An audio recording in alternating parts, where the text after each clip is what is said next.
Huwag kang tatalon. Babagsak ka.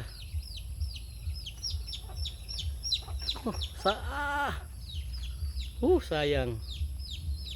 Mga kabrod. Hindi siya umabot. Sinasabi ko na kasi hindi siya abot. Hanggang ang mangyayari nito, manghihina na lang ito katatry. Mauubos na lang kasi ito hanggang siya ito ay abutin ng gabi. Kung saan na lang siya yuyup-yup dyan ng solo at lalamigin siya. Pero bukas sa umaga, kasama na naman niya yung kanyang pamilya, yung mga kapatid niya, sisiw at inahin. Ang problema, pagdating naman ng hapon, ganito na naman yan ang senaryo niyan.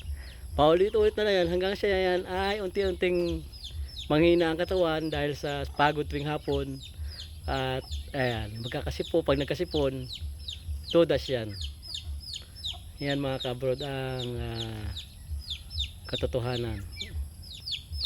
Try ka ulit, dito ka dumaan, no? Kung masasabihan ko lang, gusto ko sabihin sa kanya, dito doon siya dumaan sa kabilang ito. Dito dapat siya dumaan papunta doon. Oh, mas malapit, maraming tatalunan.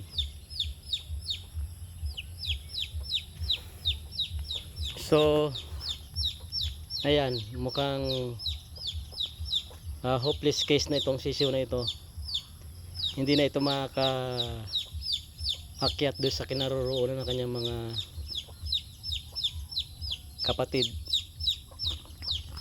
Magtatry na lang siya na humanap na matutulugan dito sa silo ng ating kubo. Ayan, oh. Diyan na lang siya. Diyan na lang siya magpapalipas ng gabi. Sana i-adapt siya nitong inahin na ito, yung may 5 sisiw. Ayun, oh. Sana ma-adapt siya. Pag gabi hindi naman siya halata na yan, eh. Pero pag araw pa, tutukain lang ito ng inahin, yung isang inahin na yun. Pero pag gabi na pwede na siyang mag-sneak in doon sa pakpak at makisilong doon sa katabi ng mga 5 sisiw.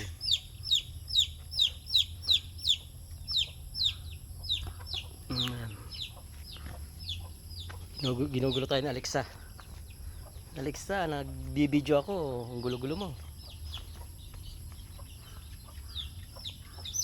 So yun nga, hindi siya makalapit doon sa inahin dahil tutukain naman siya. So diyan na lang siguro siya sa sa loob ng kubo niya, sa upuan. Pwede na siya, ligtas siya dyan. Ang mahalaga lang naman ay yung hindi siya makain ng mga kung anong manghayop na kumakain ng manok, ng buhay na manok, para makasurvive siya hanggang umaga.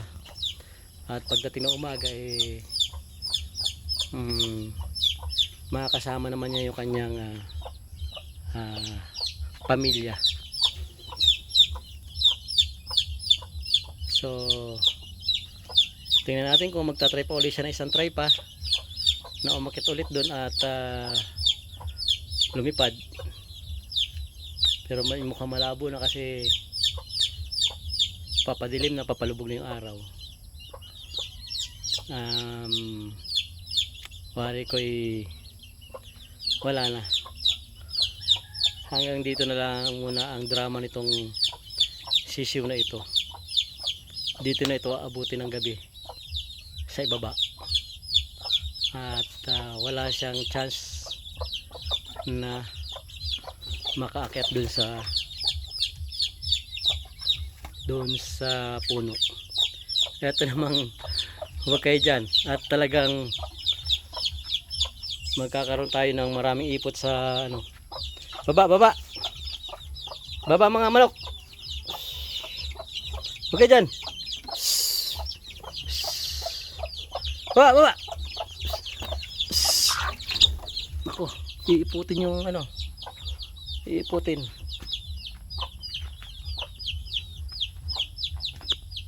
So ayun na mga kabrod, wala na pag-asa itong sisyo na ito na makaakyat doon sa kasama ng kanyang mga pamilya.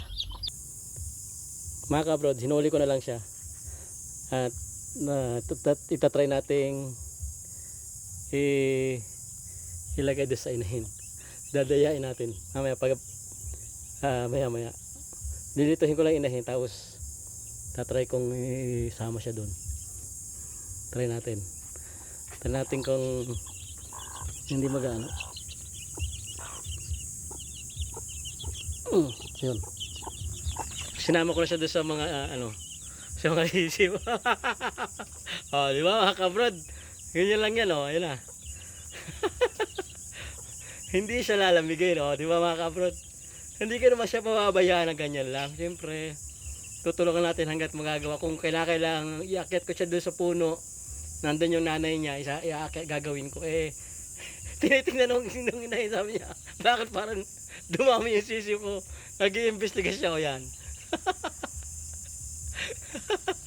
Wag na siya lalabas dyan sa ilalim. Okay na siya dyan. So, yan ang nangyari mga kabrod, mga ka-ex-abroad, doon sa dramatistang sisiw. Doon sa ikapitong sisiw nung ating isang inahin.